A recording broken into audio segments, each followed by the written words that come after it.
I got here as quick as I could.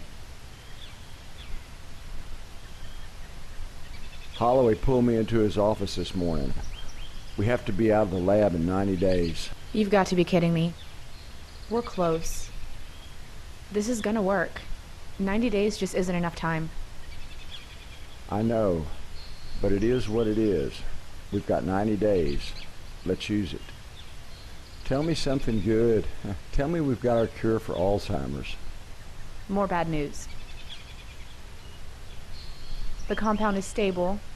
The shelf life is at least 6 months. But that's the only good news. Monitoring our simian friend Bentley over at the primate lab, we now know this. 1. The drug's effects only last about an hour at 500 milligrams, the highest effective dose. Bentley's back to normal in about an hour. Increasing the dosage doesn't change this. We're locked into a 1 hour maximum duration regardless of the dosage. A decent shelf life, but a drug that only lasts for an hour at best? Not good. What else? It gets worse. 2. Once Bentley has been given the drug, it doesn't work again until it's entirely flushed from the system. About a week. After that, the drug appears to work as effectively as the first dose again. Not much of a cure. That's it? For now, yes. Except that the monkey seems to like it. Bentley perks up and has his hand out when I show up with his next dose. So who's gonna say it? Say what? Alright, look. Bentley's tests have clearly shown that the drug is harmless, if not effective. I think we should start human trials. Any idea of the cost? The time it would take? The hoops we'd have to jump through to get FDA approval? Hopefully they'll get to it before my retirement. I'd be willing to try it. I can see the headlines now. Researcher tests new mind drug on self. We'd be on the street the next day. Not 90 days. Just what I need 8 months from retirement. Look, all I'm saying... Say no more. Okay, let's continue primate testing another 6 weeks. See if there's any change over a longer period. Maybe we'll have to look at other possible applications with what we have now. What kind of applications? I don't know. Let's all think on it. Maybe a pet tranquilizer. But we will have to come up with something. Something profitable and something soon.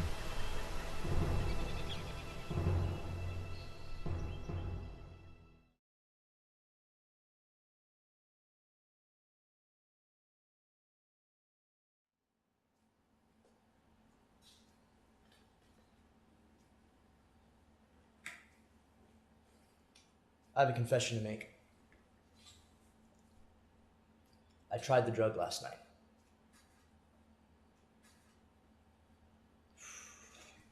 Tell me you're kidding. Sorry, I know how you feel about it, but... How I feel about it? How do you think Holloway's gonna feel about it? I should fire you right here and now. Hey, aren't you even just a little bit curious about what happened? Maybe just a little. No, I don't care if you grew a freaking cape and started flying around. You're jeopardizing us all. The whole program. Our careers. My freaking retirement. I didn't sign on for this kind of risk. Me either. How could you be so stupid? But done is done. What was it like? Unbelievable. There really aren't words. Well, two. It works. Okay. I'll take the bait. Continue. It's fast acting. After 2 minutes of taking 1 gram, I started feeling somewhat dozy. Like a mild tranquilizer or a glass of wine. I laid back, closed my eyes, and it started kind of like a dream. And I was there. Where? A past event that you pull from your memory. In my case, it was the night I ran 85 yards for a touchdown in high school. It's like I was there again. I mean, I was actually inside my younger brain, along for the ride. But at the same time, I could hear all my surroundings. It was like being two places at once. This doesn't repair memory. It's a time machine. For about an hour and a half, I was 16 again and bad to the bone. No adverse side effects? How'd your body take it? Just like the monkey. Slight increased respiration, a warm, fuzzy feeling. As the drug wore off, the football field just kind of faded. I didn't want it to stop, but I just opened my eyes and I was back in my apartment completely normal again. And no worse for the wear, I might add. You don't know that. So is this particular memory stronger now? Does it feel like it just happened? Not really. I mean, the memory was stronger, but the stark details are fading. It'll probably be the same memory in a couple days. We already knew the effects last only an hour. You took a huge risk, and we didn't learn anything. I learned a lot. And if you try it, you learn that there are lots of practical applications. Name one. Well, crime witnesses. Crime witnesses could recall everything in accurate detail months, if not years, after the crime. And what about repressed memories? A great tool for psychiatry. Think about the entertainment, if not therapeutic value. I mean, who wouldn't want to spend an hour reliving their hottest date? Let me go to Holloway with this. Maybe we can set up an informal, very limited test regimen with volunteers. This is bigger than Holloway or our grant.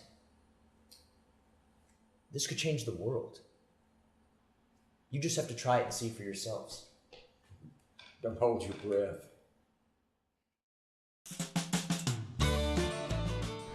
One of the greatest discoveries in biochemistry and neurology. What am I doing? Dusting off my resume and emailing potential employers. I have to eat. I have bills to pay. You may have to count me out this summer. She may be clearing her throat, but it's not over until the fat lady actually sings. We still owe a couple of months in this budget cycle. Nothing we can do except hope for a miracle. Miracle. Hallelujah, praise. Put your hand on the molecule. Sweet body, bring me a memory vector. There are some in our community that still remember that tragic day almost 50 Tiffany, years ago. can you turn that up, The world please? changed in an instant. On November 22nd, 1963, one of the greatest presidents in our history was taken from us by the act of one demented man. Now let's go to Marcia Lilliman on Daly Plaza. I'm here with Richard Nagel, who was actually on Dealey Plaza that tragic day. Mr. Nagel, what do you remember about that day? Well, I was standing right here, not 50 feet away when the president's head blew up like a shotgun melon. It blew his brains all over the street. What else do you remember? What was your reaction? Well, it's been almost 50 years. My memory's not what it once was. I do remember people running around crying and screaming. It all happened so fast. But I'll never forget the moment the president's head blew up and Do the you brains remember went flying. your reaction? My reaction? Well, hell, I was horrified. Now, I may not remember everything, but I've been in combat, and I've seen some things that turn your stomach. But when the president's head exploded, let me tell you... Thank you, Richard Nagel, for your eyewitness memories. This is Marcia Lilliman, here on Dealey Plaza. Back to you, Sally.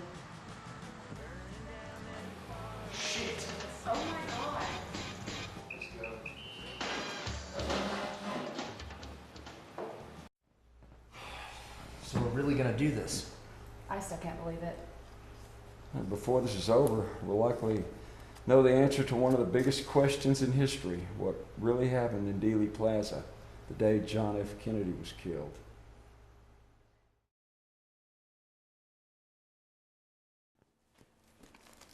Thank you for participating in the survey, Miss McDonald. We really appreciate it. This will just take about an hour, so just sit back and relax. Here, take this. Oh, you can call me Mary. This isn't going to make me loopy or anything, is it? Not a bit, just a bit warm and fuzzy. Just take it easy, and you will start feeling a bit lightheaded. We will be recording the interview, so just relax. Are we good? EKG, check. Respiratory check. Cardiac check. We good. Test. It is 10:15, May 14th, 2013, and we are interviewing Miss Mary McDonald, age 59, of Dallas, Texas. Mary, do you feel anything yet? Yes. I feel it. Wow. Well, this is interesting. Mary, try to think back to the day the president was killed. Relax and let yourself drift. Can you see it? Oh, this is amazing. Yes, the plaza is coming into focus.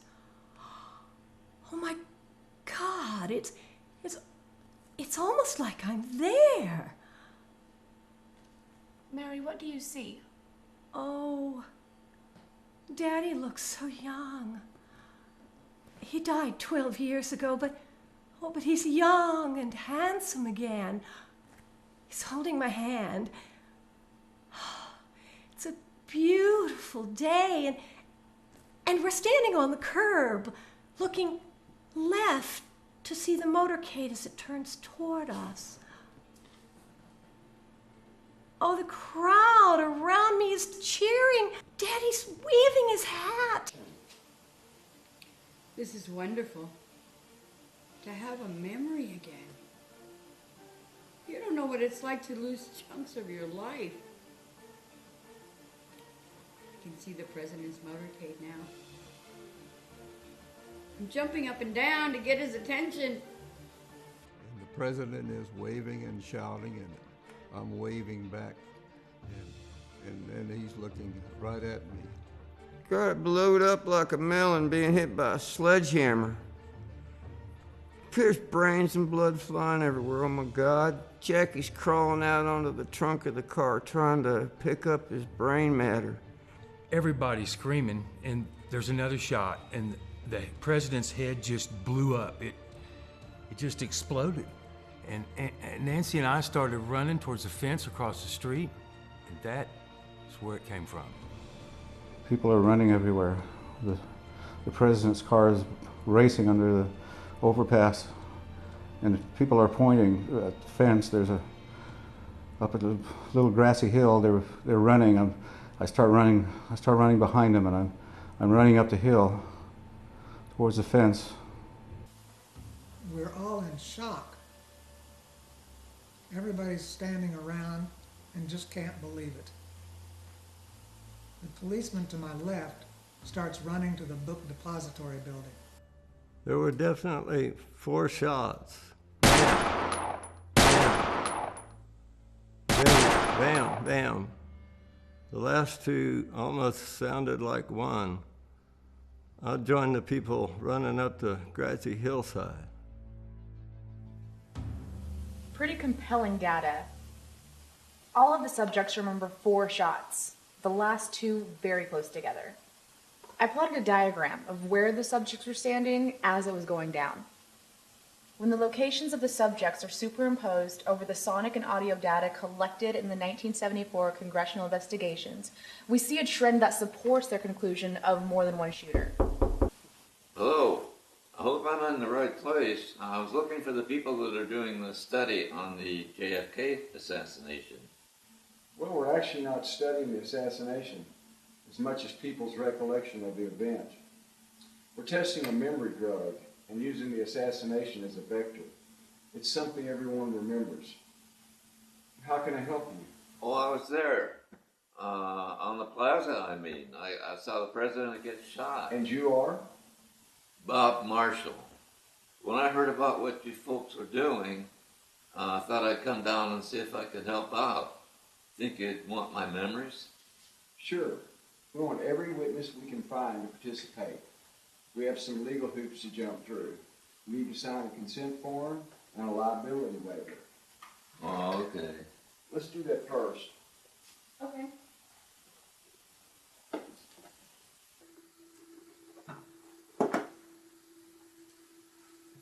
Need just a minute, I'm gonna get this up real quick. Just sit back and relax, and let us know when the drug starts to take effect, and we'll start the interview.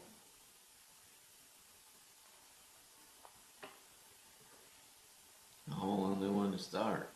Don't worry, you'll know.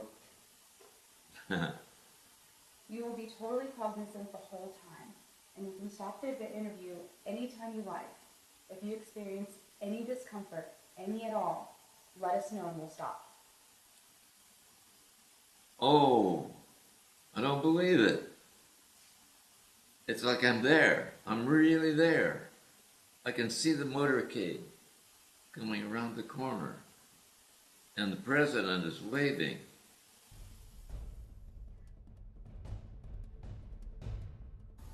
What a weirdo. Something's fishy about this guy. His recollection stinks to high heaven. No shit. The only witness to have heard 3 shots. Something's very wrong here. Not only that, but get a load of this. The list of witnesses on the Dealey Plaza has been known for decades. This guy isn't on it. Like, he came out of nowhere. Let me check the audio data. It's clear that he was there. Look at the monitor readouts. Just like a polygraph, there's no hint of evasion or dishonesty, but it just doesn't add up. How could he hear 3 shots and not be lying? Shit, he left his briefcase. Hey, check this out. This is the audio timeline run in reverse. On the whole plaza, there is only one place where all the sonic signatures intersect. There's only one way he could be telling the truth. And that is if he really didn't hear the 4th shot. The only way that could happen is if the sound of the 3rd shot was covered up by the 4th, which would place him... Let's see if there's anything in here that can tell us more about our mystery.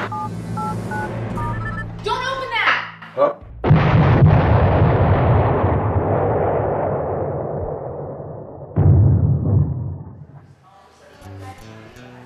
Police are asking anyone with any information to step forward. And in other local news, a huge explosion rocked the chemistry lab today on the campus at Texas University. Fire officials suspect a leaking gas main in the basement to be the cause. Dead on the scene are... Well, I was born in Dallas in 1952. Lee Harvey moved across the street on Beckley Avenue. He used to throw the ball to me when I was just a kid.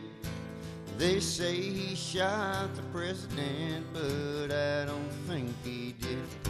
Well, I seen them pictures of him with the pamphlets and the gun. Shadows pointing every which way, but there's only just one sun. Someone faked that photo, it's locked away and hid. They say he shot the president, but I don't think he did. And Lee Harvey was a friend of mine. He used to take me fishing all the time. He used to throw the ball to me when I was just a kid. They say he shot the president, but I don't think he did. Well, I saw it all on TV. Lee Harvey got gunned down. He was murdered by Jack Ruby, the biggest sleaze in town. Well, he stuck that gun right in his ribs, said, "Here's looking at you, kid." Jack Ruby shot Lee Harvey, the TV proved he did. And Lee Harvey was a friend of mine. He used to take me fishing all the time. He used to throw the ball to me when I